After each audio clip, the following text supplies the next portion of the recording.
नमस्कार। ये महाभारत कथा पूरी तरह से वेद व्यास महाभारत के ऊपर आधारित है। यदि आप इसका निरंतर श्रवण करते रहना चाहते हैं तो इस चैनल को सब्सक्राइब जरूर कर लें और आगे आने वाले सभी पॉडकास्ट के नोटिफिकेशन के लिए बेल आइकन को भी जरूर से प्रेस कर दें।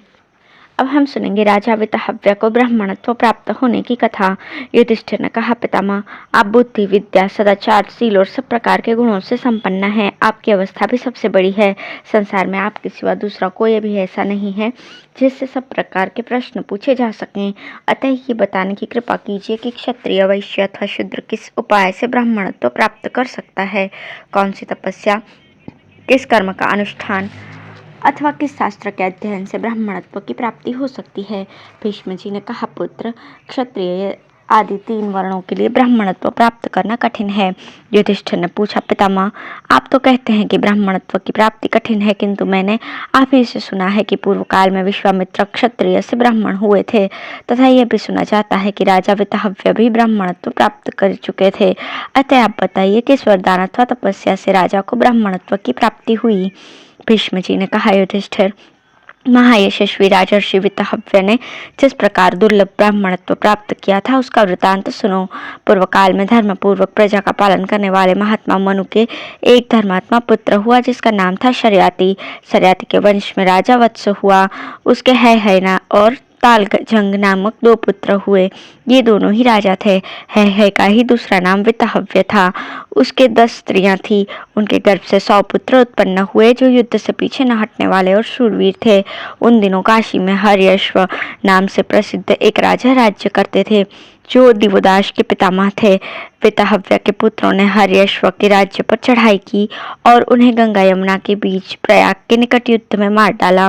तदंतर हर्यश्व के पुत्र सुदेव का, जो देवता के समान तेजस्वी और दूसरे धर्म के समान धर्मात्मा था, काशी के राज्य पर अभिषेक किया गया, किंतु वितहव्य के पुत्रों ने आकर उसे भी संग्राम में मौत के घाट उतार दिया। इसके पश्चात सुदेव का पुत्र दिवोदास काशी का राजा बना। उस महातेजस्वी ने जब मन को वश में रखने वाले वितहव्य के पुत्रों का पराक्रम सुना तो इंद्र की आज्ञा से वाराणसी नाम की नगरी बसाई। इसका घेरा गंगा जी के उत्तर तट से लेकर गोमती के दक्षिण किनारे तक फैला हुआ था। इसके भीतर बसी हुई वाराणसी नगरी इंद्र की अमरावती के समान शोभा पा रही थी। उसमें निवास करते हुए राजा दिवोदास पर भी है वंशी राजाओं ने धावा किया। तब महाबली और तेजस्वी राजा दिवोदास ने पुरी से बाहर निकलकर शत्रुओं के साथ लोहा लिया। दोनों ओर की सेनाओं में 1000 दिन अर्थात 2 वर्ष 9 महीने 10 दिन तक देवासुर संग्राम के समान भयंकर युद्ध होता रहा। इसमें राजा दिवोदास के बहुत से वाहन और सिपाही काम आए। उनका खजाना खाली हो गया और वे बड़ी दयनीय अवस्था में पड़ गए। अंत में अपनी राजधानी छोड़कर वे भाग चले और प्रयाग में भरद्वाज मुनि के आश्रम पर पहुंचकर दोनों हाथ जोड़े उनके शरणापन्न हो गए। बृहस्पति नंदन भरद्वाज जी बड़े शीलवान और दिवोदास के पुरोहित थे। राजा को उपस्थित देखकर उन्होंने पूछा, महाराज, तुम्हें यहाँ आने की क्या आवश्यकता पड़ी? अपना सारा समाचार बतलाओ। तुम्हारा जो भी प्रिय कार्य होगा उसे मैं निसंदेह पूर्ण करूंगा। राजा ने कहा, भगवान, वितहव्य के पुत्रों ने मेरे वंश का नाश कर दिया। मैं अकेला ही भागकर आपकी शरण में आया हूँ। यह सुनकर महाभाग भरद्वाज मुनि ने कहा, सुदेव नंदन, तुम डरो मत। मैं एक यज्ञ करूंगा, उससे तुम्हें ऐसे पुत्र की प्राप्ति होगी जिसकी सहायता से तुम हजारों वितहव्य के पुत्रों को मार दोगे। ये कहकर भरद्वाज मुनि ने राजा के लिए पुत्रेष्टि नामक यज्ञ किया। उसके प्रभाव से दिवोदास के यहाँ एक पुत्र उत्पन्न हुआ जो संसार में प्रतरदन के नाम से प्रसिद्ध था। वो पैदा होते ही इतना बढ़ गया कि तुरंत 13 वर्ष की अवस्था का सा दिखाई देने लगा। उसी समय उसने अपने मुख से संपूर्ण वेद और धनुर्वेद का गायन किया। भरद्वाज मुनि ने उसे योग शक्ति से संपन्न कर दिया और उसके शरीर में संपूर्ण जगत का तेज भर दिया। तदंतर राजकुमार प्रतरदन ने अपने शरीर पर कवच और धनुष धारण किया। उस समय देवर्षि गण उसका यशगान करने लगे। वो ढाल और तलवार बांधकर अपना धनुष टंकारता हुआ आगे बढ़ा।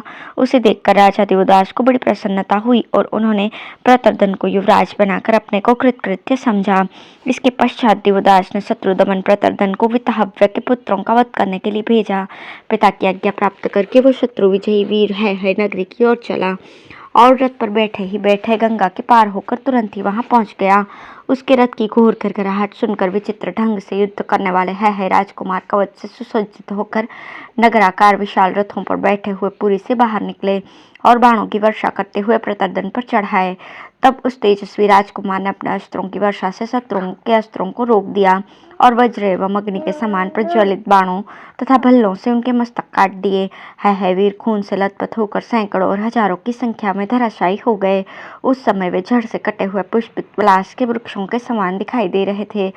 पुत्रों के मारे जाने पर राजा वितहव्य नगर छोड़कर भाग गए और भृगु जी के आश्रम पर जाकर उन्होंने महर्षि की शरण ली। भृगु जी ने राजा को अभयदान दे दिया। इतने में ही उनके पीछे लगा हुआ राजकुमार प्रतर्दन भी वहां आ पहुंचा और आश्रम में जाकर बोला, इस आश्रम पर महात्मा भृगु के शिष्य कौन कौन हैं? वे लोग उनके पास जाकर मेरे आगमन की सूचना दें, मैं उनका दर्शन करना चाहता हूँ। महामुनि भृगु को जब प्रतर्दन के आने का समाचार मिला तो उन्होंने आश्रम से बाहर आकर उसका विधिवत सत्कार किया और पूछा, राजेंद्र, बताओ मुझसे क्या काम है? राजकुमार ने उनसे अपने आने का कारण बतलाते हुए कहा, ब्राह्मण, राजा वितहव्य को यहाँ से निकाल दीजिए।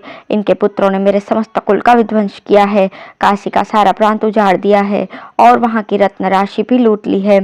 इन्हें अपने पराक्रम का बड़ा घमंड था, किंतु इनके 100 पुत्रों को मैंने मौत के घाट उतार दिया। अब इनका भी वध करके मैं पिता के ऋण से ऋण हो जाऊंगा। यह सुनकर धर्मात्माओं में श्रेष्ठ महर्षि भृगु ने दया से द्रवित होकर कहा, यहाँ तो कोई भी क्षत्रिय नहीं है, ये सब के सब ब्राह्मण ही हैं।